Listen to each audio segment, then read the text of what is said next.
You know exactly the weight of a Matchbox car in your palm. The little box got up to look like a box of matches, sold for the price of a bar of chocolate, right by the till where your dad bought his cigarettes.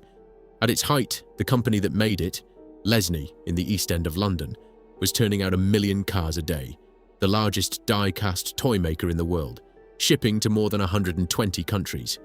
It survived a wartime zinc ban that nearly killed it in the cradle, survived a founder walking out, survived fire, flood, and an oil crisis, survived the American giant that came for its crown and fought it off within a year.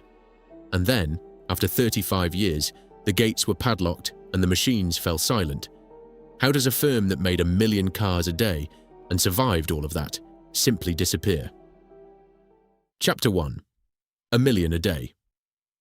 Somewhere in Britain, right now, there is a shoebox in an attic, or a biscuit tin, or a drawer that sticks when you pull it. And inside, wrapped in the smell of old enamel and older dust, there are cars, small ones, small enough to close your fist around, with a bonnet that lifts, a boot that opens, tiny windows of clouded plastic, and paintwork chipped down to the bare metal on the corners where a child's thumb pressed hardest. You know exactly the weight of one in your palm. That's the thing about a Matchbox car. Almost everyone who grew up in this country between the 1950s and the 1970s knows that weight. They came in a little box, got up to look like a box of matches, sold for the price of a bar of chocolate, stacked on the counter of the sweet shop, and the tobacconist, right where a child's eye landed while a father counted out coins for his cigarettes. The original impulse: buy. Pocket money, treasure. For a while, the name stopped meaning a brand at all. A child didn't ask for a die-cast miniature. A child asked for a Matchbox car, the way you'd ask for a Hoover or a biro. The product so completely swallowed by the maker that the two became one word. And here is what almost nobody remembers about that little car in the tin. At its height, the company that made it was turning out 1 million of them. Not a week, a day. By 1969, the Lesney works in the East End of London were producing 1 million toy vehicles every single day. The firm held the Queen's Award for export. It shipped to more than 120 countries. It was the largest maker of die-cast toys anywhere on Earth, and it was the biggest single employer in the London borough of Hackney. Thousands of people, most of them women, walking through the same gates every morning to build the childhood of the entire Western world. 2 men built that, Leslie Smith and Jack Odell. A salesman and a self-taught engineer, both of them out of the Royal Navy and the war, neither of them setting out to make toys at all. They collected OBEs. They floated on the London Stock Exchange to a stampede of investors. They became, for a brief and shining stretch, national industrial heroes, proof that Britain could still make the best of something in the world and sell it back to everyone. By the summer of 1982, it was gone. The gates padlocked, the moulds crated up and shipped to the Far East. And today, the name belongs to Mattel, the American giant that makes Hot Wheels. The very rival, in other words, that is usually blamed for starting the whole collapse. That's the story you've probably heard. That an American company came along in 1968 with a faster, flashier little car, and that arrogant Englishman in blazers laughed at the cheap candy paint, refused to change, and were destroyed overnight by a single stubborn mistake. It's a good story. It's just not the true one. The truth is bigger and sadder, and a great deal more British than one wheel, because Lesney didn't laugh, and it didn't do nothing, and it didn't die overnight. It fought back inside a year, and it survived for another 14. What killed it in the end wasn't arrogance. It was something harder to see and far harder to escape. The slow, grinding economics of a country that was quietly getting out of the business of making things. But to understand the fall, you have to stand first in the wreckage they started from. A bombed-out pub in North London in the winter after the war. Chapter 2. 3 men and a bombed-out pub. The 19th of January, 1947. 2 men who happened to share a surname, though they weren't related, pooled their savings, around £600 between them, and bought a wreck. Leslie Smith and Rodney Smith had been at school together, and then they'd been at war together in the Royal Navy. Leslie was the older hand at business. Born in Enfield in 1918, he'd left school at 14 and worked his way up to become an export buyer at a die-casting firm, which meant he understood 2 things. Most demobbed servicemen didn't. how molten metal became a finished part, and how you sold that part to somebody abroad. Rodney had the appetite for a punt. Between them, they had a name before they had a product. They took the Les from Leslie and the Nay from Rodney and stuck them together. Lesney. Then they added products, because they had absolutely no idea what they were going to make. What they bought was the Rifleman, a derelict public house up in the Edmonton and Tottenham fringe of North London, knocked about by the Blitz and going cheap. Into it went a lot of surplus government die-casting machinery, and out of it, at first, came whatever anyone would pay for: electrical fittings, small parts for the fishing tackle trade, bits and pieces for toy cap guns and toy handcuffs, industrial piecework, grim, unglamorous, and just enough to keep the lights on. Then, in that same first year, a third man walked in, and he was the one who mattered most. Jack Odell had been born John William Odell in the East End in 1920. He'd been expelled from school at 13. During the war, he'd served as a sergeant in the Royal Army Service Corps, and then in REM, keeping tanks and lorries running across the deserts of North Africa and the mud of Italy, which is to say he'd spent years learning, at speed and under fire, exactly how machines break and exactly how you fix them. He was running his own small die-casting operation out of his home when the council told him he couldn't, so he brought his machines to Lesney and asked for space. What Leslie Smith got in the bargain was an engineering genius who could design a mould for anything and build the tool to make it.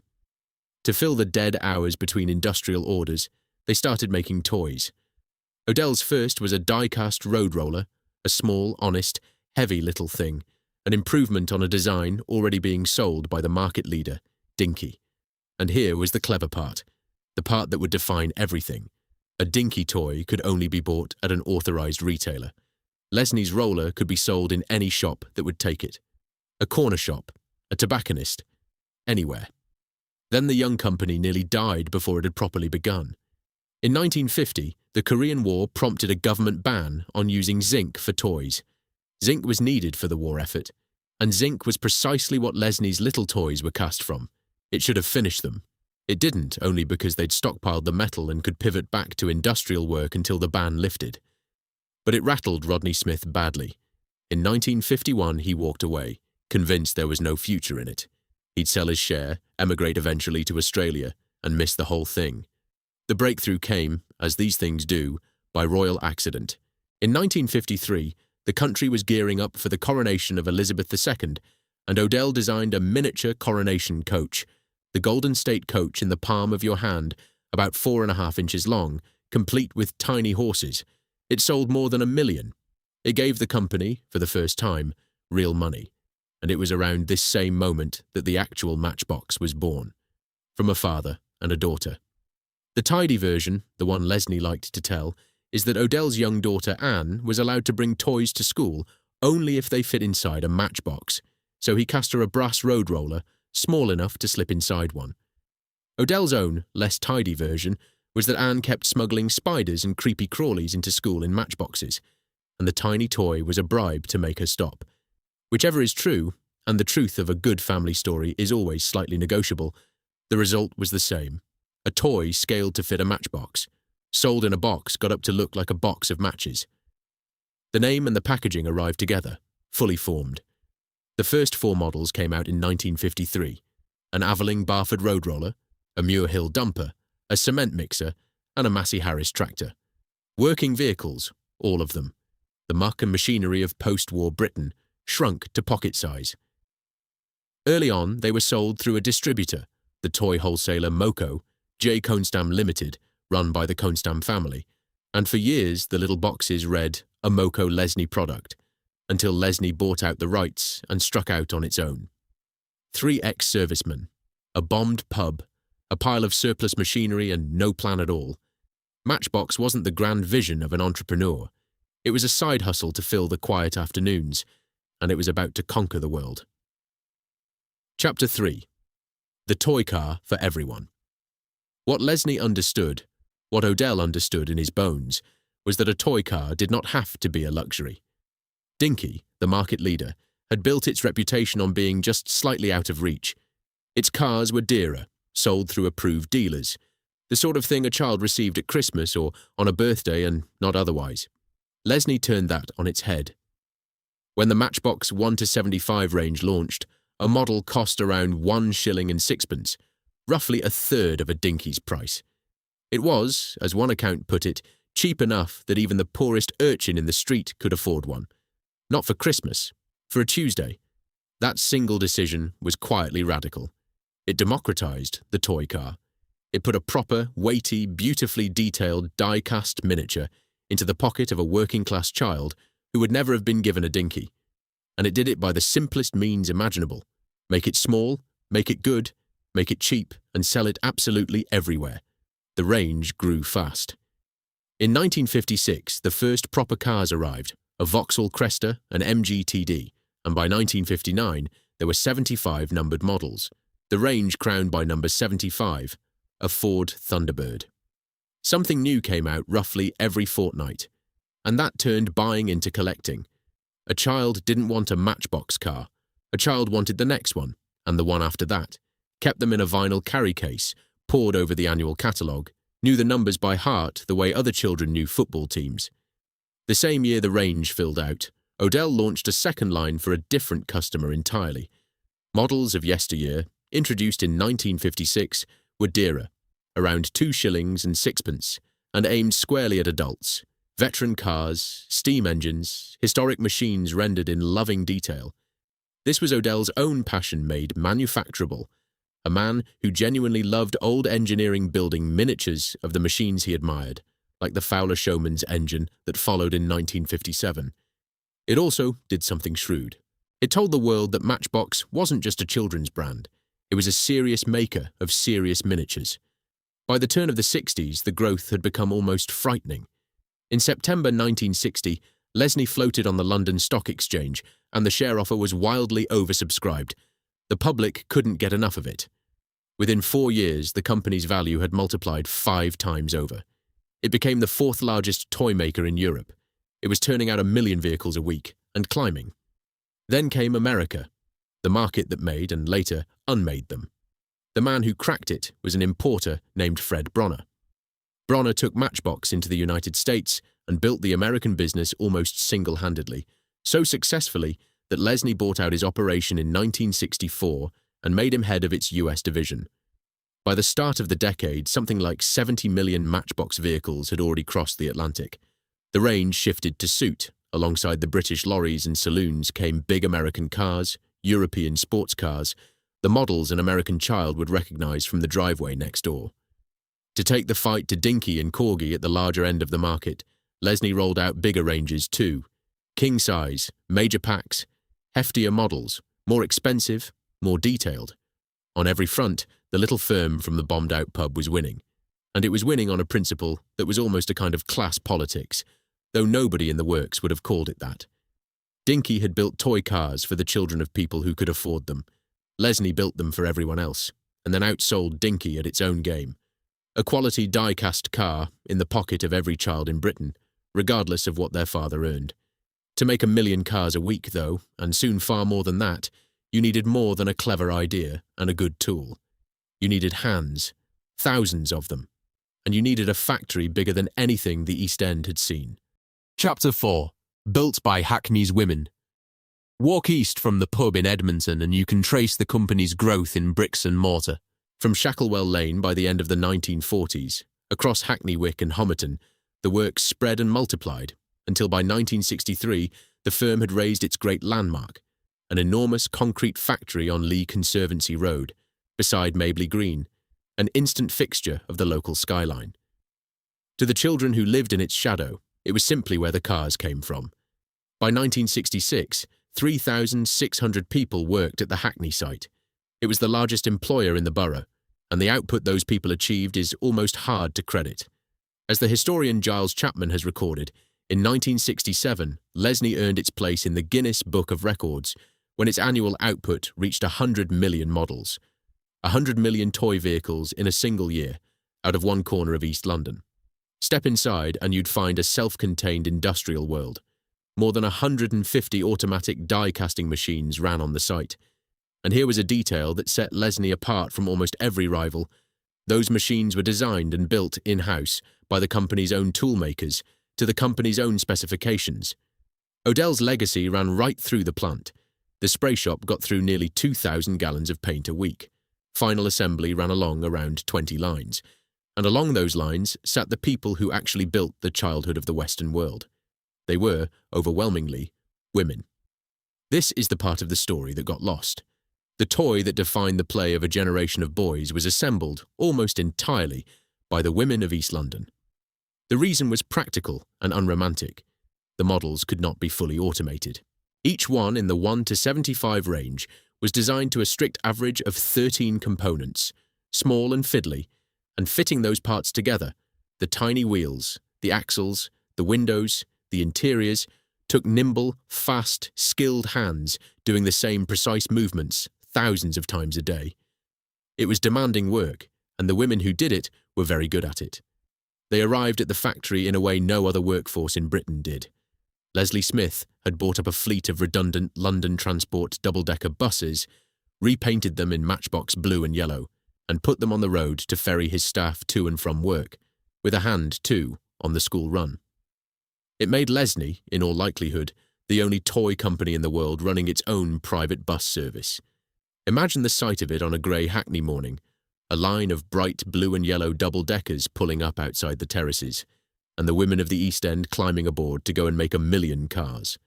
Len Mills, who was the firm's tooling and engineering manager, put the feeling of the place plainly. Speaking years later, in an account gathered by Giles Chapman, he said Lesney was like a family, not so much a job as a way of life, and you can hear in that the thing that made the works more than a workplace. Mothers worked alongside daughters. Neighbours sat along the same line. The rhythm of a whole community organised itself around the shifts and the buses and the roar of the casting shop. It was hot, loud work. The die-casting machines threw out heat and noise all day. The smell of the paint hung in the spray shop, and out the far end of it all came trays of bright, finished models, sorted, boxed, and sent off to more than 100 countries. A young woman fitting wheels in Hackney in 1966 was, without ever leaving E9, building a toy that a child would open on Christmas morning in Sydney, or Toronto, or Ohio. There was, it should be said, a certain amount of cheerful larceny in all this. Quality control rejects had a way of escaping the factory into the coat pockets of the workforce and the hands of local children.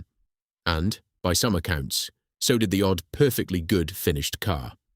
The children of Hackney were, unofficially, the best supplied children in Britain.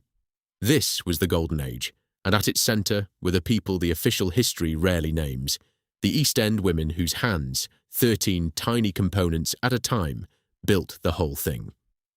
Chapter 5. Award of the Queen.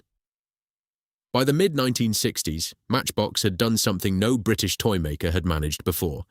It had become the largest die-cast toy brand in the world, outselling Dinky, the very firm it had once undercut with a cheaper road roller in a corner shop, and the honours came to Match. In 1966, Lesney received the Queen's Award for Export Achievement, recognition of a small East London firm now distributing to more than 120 countries. 2 years later, in 1968, both founders were appointed OBE, Leslie Smith and Jack Odell, the salesman and the self-taught engineer, honoured as what they had genuinely become, national industrial champions. The royal crest went up. The men who had started in a bombed pub with £600 were now, by any measure, among the great British manufacturers of their age. The America that Fred Bronner had opened up had turned into a phenomenon of its own. Bronner had launched a Matchbox Collectors Club, complete with its own newsletter, and the collecting culture that Lesney had first sparked with children swapping cars in the playground had grown into something organised and international. Adults now chased the models too.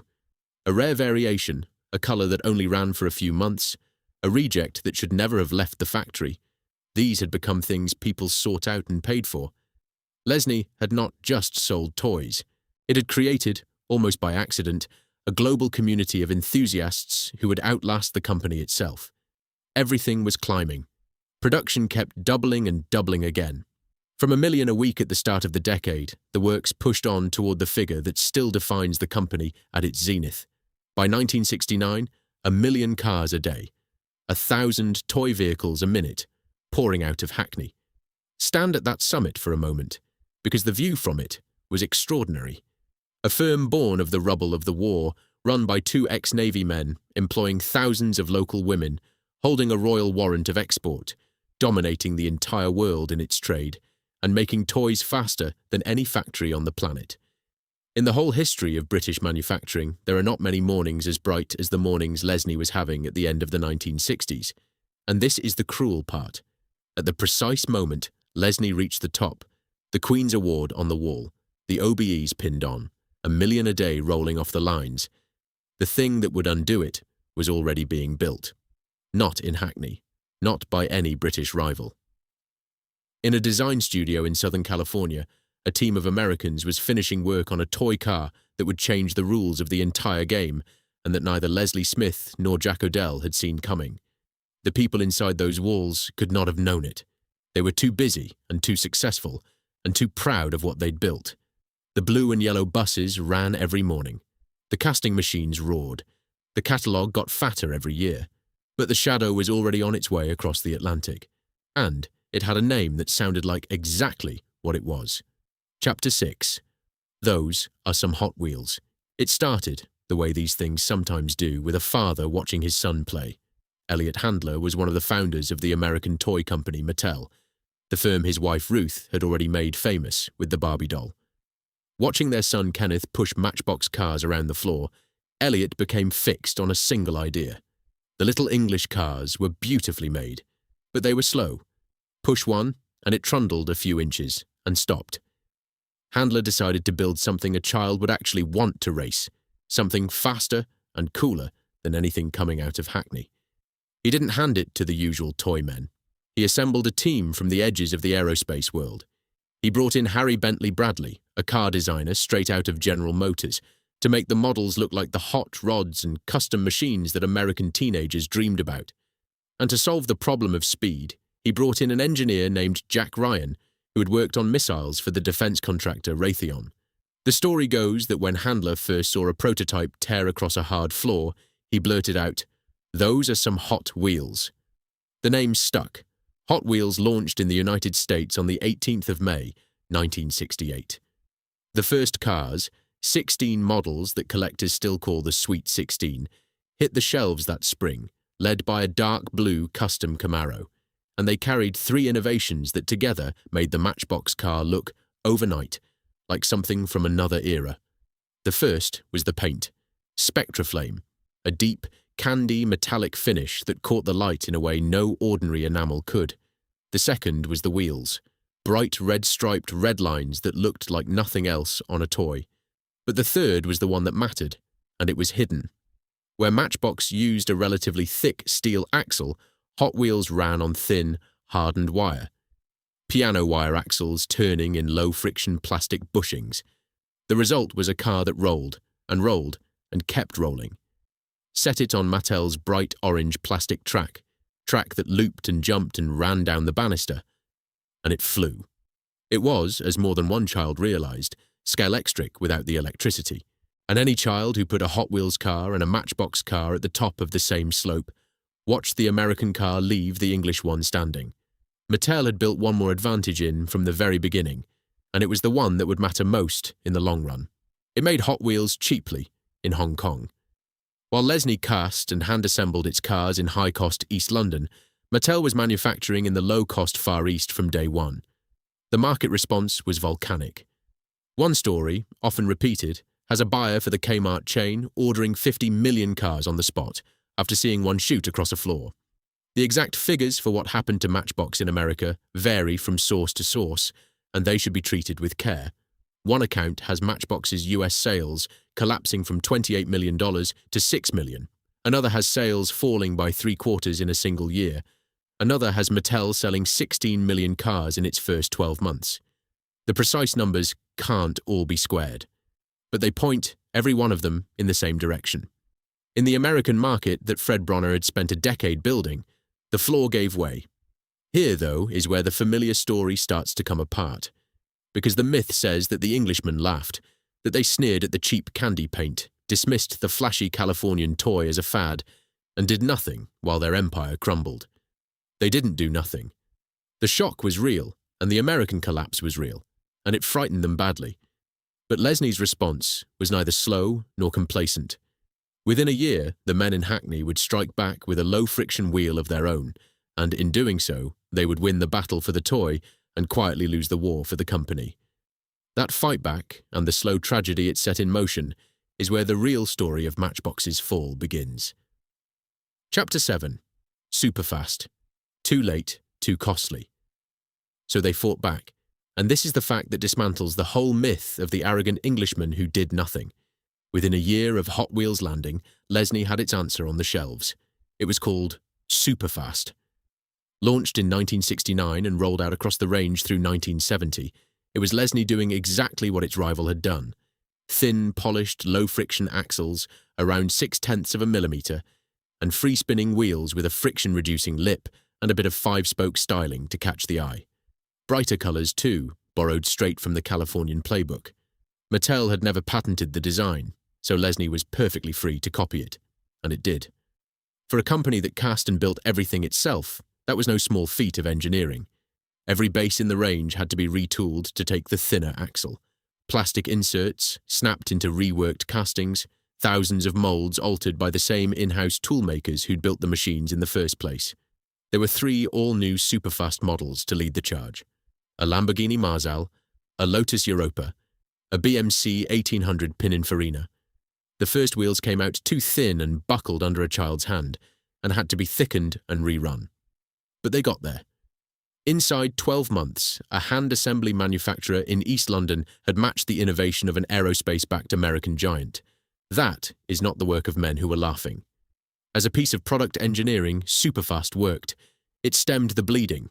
The core Matchbox ranges kept selling, and kept selling strongly.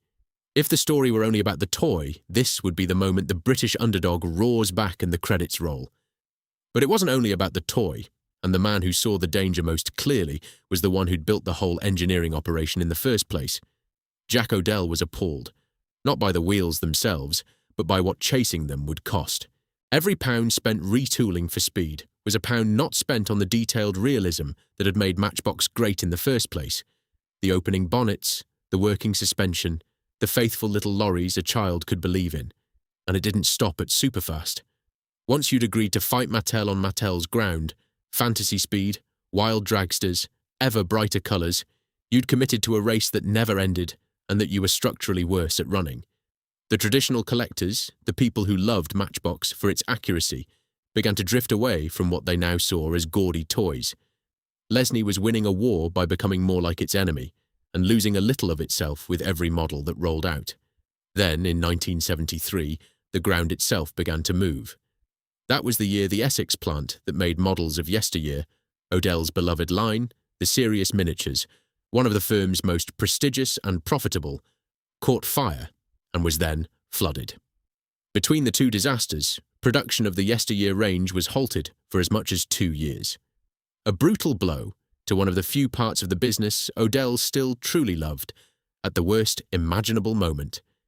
Because 1973 was also the year the wider world turned against every manufacturer in Britain. The oil crisis sent inflation tearing through the economy. That winter brought the 3-day week when factories were rationed to 3 days of electricity to save fuel. And underneath it all, sterling kept shifting in ways that punished an exporter. The devaluation of 1967, and then, later, a pound that strengthened at exactly the wrong time, making British goods dearer abroad just as Matchbox needed America more than ever. The strain reached the shop floor fast. By 1975, falling sales were already forcing Lesney to reorganize its shifts and make redundancies. When the firm cut the night shift at the Lee Conservancy Road Works, a group of machine setters saw their pay drop by roughly a third, a dispute that went all the way to the Court of Appeal in 1976, argued before Lord Denning himself, and cited in employment law to this day. The men had names: Nolan, Gresh, Butler, Massey. Ordinary setters whose wage packets had just been cut, now preserved forever as a line in the law reports. That is what the numbers looked like from below. A third off the wage for a man with a family to keep because the cars weren't selling the way they once had. And in that same year of 1973, Jack Odell stepped back. He resigned as a director, staying on as deputy chairman, which left Leslie Smith as the last of the founders running the company alone. The engineer who had built every machine in the place, who had cast the first road roller and scaled the first car to fit a Matchbox, was loosening his grip. Superfast had saved the product, but keeping the product alive was quietly costing more than the company could bear. And now the man who understood the machines best was on his way out of the room. Chapter 8. 5 Ways to Lose an Empire. There was no single fatal mistake. That is the hardest and the truest thing about the fall of Lesney. What there was instead was a chain of decisions, each one defensible on the day it was made, that together pulled the company under. To understand how a firm that made 1 million cars a day ended in the receiver's hands, you have to sit in the rooms where those decisions were taken and see how reasonable each one looked at the time. The first was about where to make things. Picture the choice as Leslie Smith and his board would have faced it. Mattel was building Hot Wheels cheaply in Hong Kong. Before long, other Far East producers were undercutting everyone in the trade. The logic of the age pointed one way, and it pointed clearly: move the work east, cut the labour bill, survive. And Smith looked at that logic and turned away from it. Lesney would keep mass production in Hackney. You can understand why. Sitting where he sat, it was not even a hard call. The workforce was loyal, and Lesney was loyal back. Thousands of local women and men whose families had organised their whole lives around those wages in those blue and yellow buses. There was pride in it, real pride, the kind that shows up in the quality of the goods, made in England, cast and assembled by our own people, on machines our own toolmakers had designed and built. Those in-house machines and skilled setters weren't sentiment. They were a genuine competitive asset, the thing that let Lesney turn a new model around faster than anyone. And to a firm like this, run by men who'd come up through the East End themselves, the idea of shipping the work to Asia and putting the neighbours out of work wasn't merely difficult. It was close to unthinkable. But loyalty does not appear on a costing sheet. A car hand-built in East London simply could not be made as cheaply as one built in Hong Kong, and no amount of British pride ever closed that gap by a single penny. As Classic and Sports Car later recorded it, the firm had firmly resisted transferring production to the Far East, and now paid the ultimate price for it. And here is the cruelest turn of the whole thing. The loyalty that kept the jobs in Hackney for all those years is exactly what made the eventual collapse total. Because when it finally went, there was no offshore arm to fall back on, no cheaper plant already running. Everything went at once, and the work left for the Far East anyway, just years later, and with the company dead instead of alive. The second decision was to fight the arms race on Mattel's terms. Once Superfast had committed them, Lesney kept spending to keep pace, on wilder dragsters, on fantasy cars, on the bigger Speed Kings and Super Kings ranges, all of it to out-Mattel Mattel. And again, in the room, the logic held. US sales had cratered. Doing nothing was death. What board, watching its biggest market collapse, votes to stand still? So they spent. But every one of those pounds was capital burned on a defensive war, chasing a market, fantasy speed, that Matchbox had always been worse at than its rival, and always would be. This was the fight Odell had been appalled by, and this was the fight that proved him right. The money that might have modernised the works, or funded the very move offshore they'd refused, went instead into simply keeping up with a competitor who set the pace precisely so that keeping up would ruin you. Mattel didn't need to beat Lesney in a single blow. It only needed to make the race expensive enough for long enough. The third decision was to diversify, and to do it badly. Through the 1970s, with the core business under pressure, the board went looking for other things to make. A rational instinct, textbook even. Spread the risk, broaden the base, don't stake everything on die-cast cars in a shrinking market. So Lesney reached out in several directions at once. It bought the American model kit maker AMT in the late 70s, moving its production and picking up, among other assets, the Star Trek license. It launched its own range of plastic construction kits. It took on the Vogue Ginny doll brand in the United States. Sensible sounding, all of it, and most of it failed. The plastic kit division was quietly wound down. AMT was sold off to a rival, Odell, just months before the end came. A diversification bought, then sold at a loss, inside a few short years.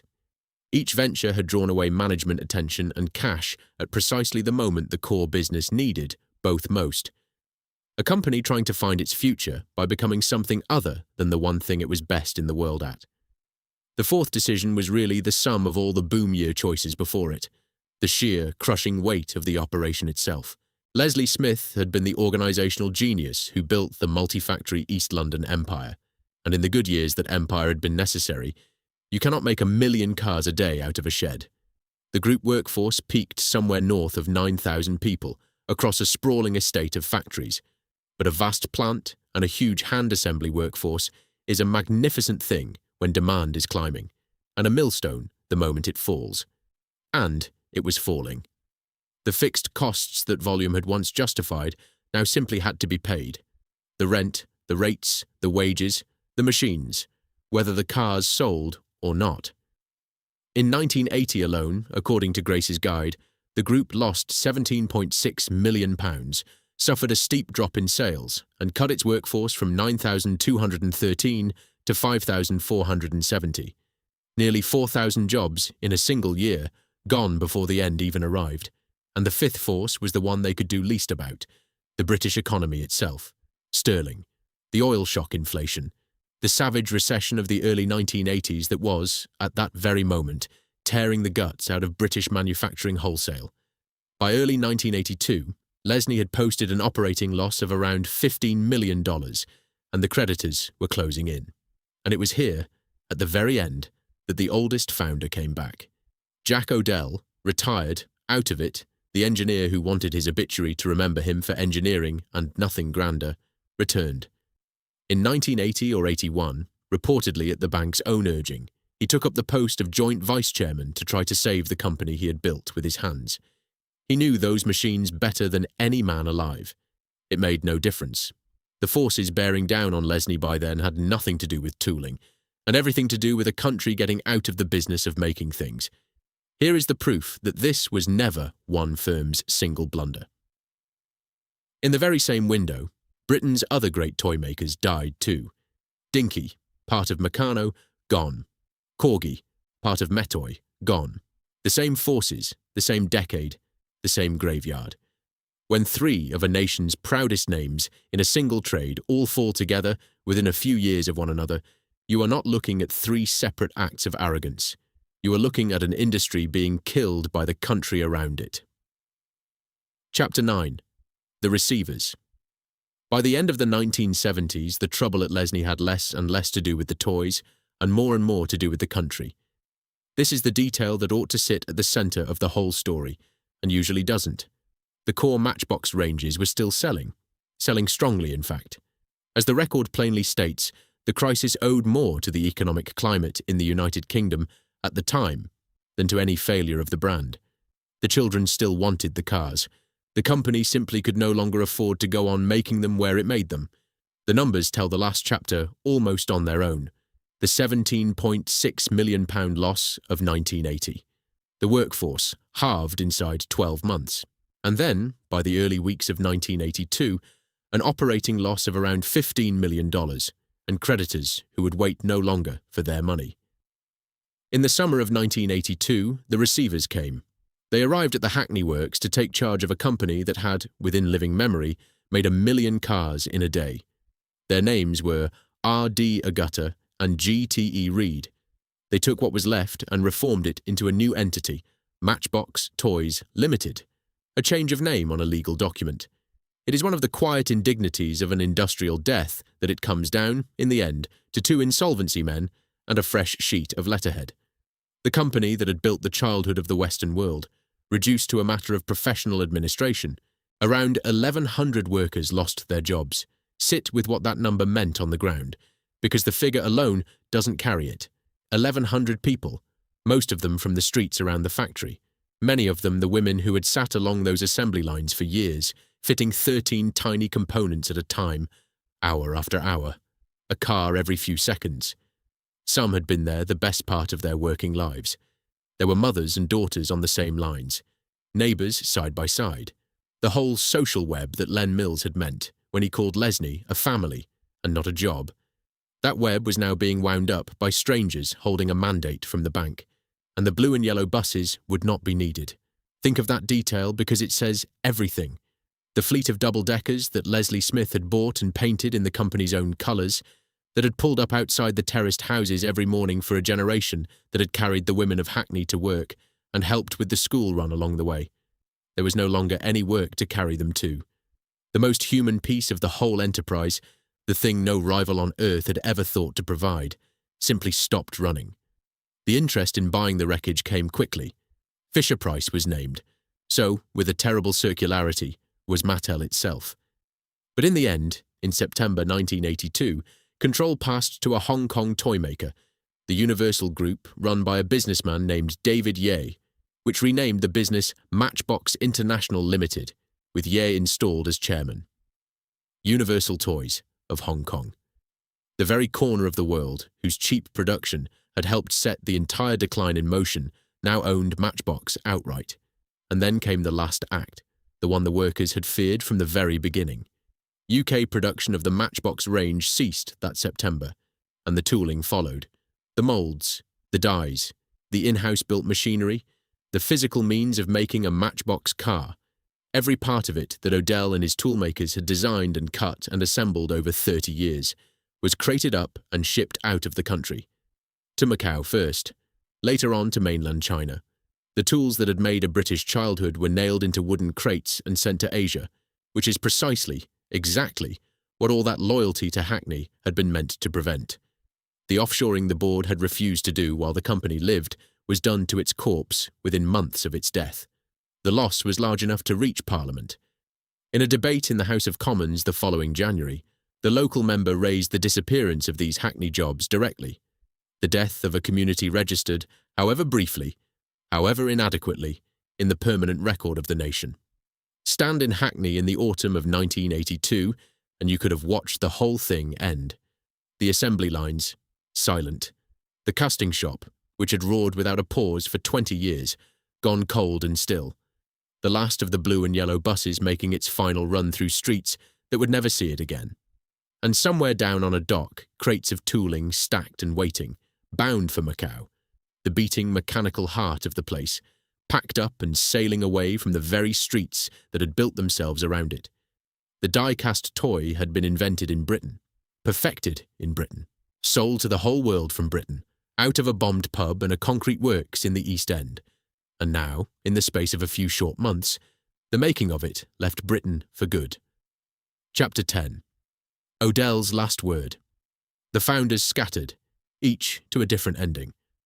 Rodney Smith, the partner who had walked away back in 1951, certain there was no future in toys, had emigrated to Australia and lived until 2013. He'd sold out before the company made a single Matchbox car. Whether that was the worst-timed exit in British business history or a lucky escape from the heartbreak of the end, only he could have said. Leslie Smith, the salesman who had run the firm to the last, lived until 2005. In his later years, he became chairman of a school's board of governors in North London, a quieter kind of public service, a long way from the Queen's Award, the OBE, and the roar of the casting shop. But Jack Odell could not let go of it. He was, to the very end, an engineer, and an engineer needs to make things. In 1982 and 83, even as Universal was shipping the old Lesney tooling out toward Macau, Odell did an extraordinary thing. He bought a great deal of it back. The machinery, the tools, the means of production he had spent 30 years of his life building. And with it, at an age when most men retire, he set up all over again. He called the new firm Lado, Odell, spelled backwards. It had been his radio call sign in the war, and now it was the name over the door of his second act. He founded it with a partner, Bert Russell, in Enfield, not far at all from where the whole story had begun. The new range was called Days Gone, launched in 1983, the first models mostly horse-drawn, a deliberate echo of the models of yesteryear that Odell had always loved best of everything the company made. Picture it, the founder of Matchbox, in his 60s, refusing outright the ending that had been written for his company, sitting back down at the very machines that had been carried out of Hackney, and beginning again from the start. Lado shipped in real volume. It aimed at collectors and the promotional market, and for a while it did well. But the economics that had killed Lesney had not gone anywhere, and would not spare its founder a second time. Lado, too, could not finally beat the low-cost producers of Hong Kong and China. It went bankrupt in 1999. Its name and range were bought by Corgi, itself long since risen from the dead under new owners, with production carrying on in China until 2005. Jack Odell died on the 7th of July 2007, aged 87, and he had left, years before, exact instructions for how he wished to be remembered. Not as a tycoon, not as the man who conquered the toy world and put a car in every child's pocket. He asked that his obituary say one thing and one thing only, that he wanted it said he was a damn good engineer. He was. And there is one last turn to the story, of the kind he would have appreciated, the way an engineer appreciates a mechanism finally clicking into place. Matchbox, under Universal, was sold on to Tyco Toys in 1992. And then, in 1997, Tyco's toy division was itself bought by Mattel, which means that Matchbox and Hot Wheels, the English underdog and the Californian giant that had started its long fall, came at last to rest under the same roof, owned by the same company. The rival that Elliott Handler built to beat the Little English cars now owns the Little English cars. Under Mattel, Matchbox has kept the identity Odell gave it. Realistic vehicles, the working machines of the real world, set against the fantasy speed of Hot Wheels. It is made today in Thailand. Some of the old Lesney tooling was reportedly still turning as recently as 2007. And something on the order of 4 billion Matchbox vehicles have been made since that first little road roller came out of the bombed pub. The engineer got his last word, and his creation outlived and was finally owned by the very thing that had killed the company that made it. Chapter 11. What remains? The factories are gone. The great concrete works on Lee Conservancy Road, once an instant landmark on the Hackney skyline, was demolished, and the ground it stood on is a housing estate now. The Eastway site became, after the 2012 Olympics, remade that whole corner of East London, a car park and a media centre. The Homerton Works gave way to flats. Walk those streets today, and there is almost nothing left to tell you that the childhood of the Western world was once manufactured here, 1 million pieces a day, on 20 assembly lines, by the women of the East End. Almost nothing. But not quite nothing.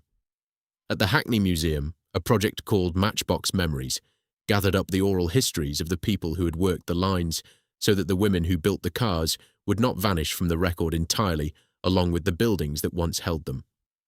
The cars themselves have become a thriving global collector's market, the good ones now worth many times the 1 shilling and 6pence that first bought them. And the brand lives on, 70 years on from that first coronation year, marked with anniversary editions, and now the subject of a forthcoming live-action film, still in the making as this is told. But the true memorial isn't in a museum case, or on a cinema screen. It's in that shoebox in the attic. The biscuit tin, the drawer that sticks when you pull it. It's in the weight of a small car in a grown adult's palm, 40 or 50 years on, and the way the chipped paint and the little lifting bonnet can pull a whole vanished world straight back into the room. A father's cigarette smoke at the sweet shop counter, the clack of a car driven hard across cold lino, the rattle of a tin full of loose die-cast on a wet afternoon indoors. That is what Lesney really made, in the end. Not toys, memory. It was a very British kind of triumph, and a very British kind of tragedy. Built by hand in the East End by thousands of women and one self-taught engineering genius. And for a while, it beat the entire world at something. Then it was destroyed. Not by one arrogant mistake, not by a single wheel, not overnight, but by its own inability to escape the fixed costs and the falling economics of an industrial Britain that was all around it, quietly shutting down. Dinky went. Corgi went, Lesney went, and a whole way of making things went with them. But the cars survive, in 1 billion memories, in 10,000 collectors' cabinets. In that fist-size weight you can still feel the very moment you close your hand around one, the little British car that a whole generation loved, and somehow never quite put down. Somewhere in Britain, right now, a child is rolling one across a floor. They have no idea where it came from, or who made it, or what it cost. They don't need to. That was always the point.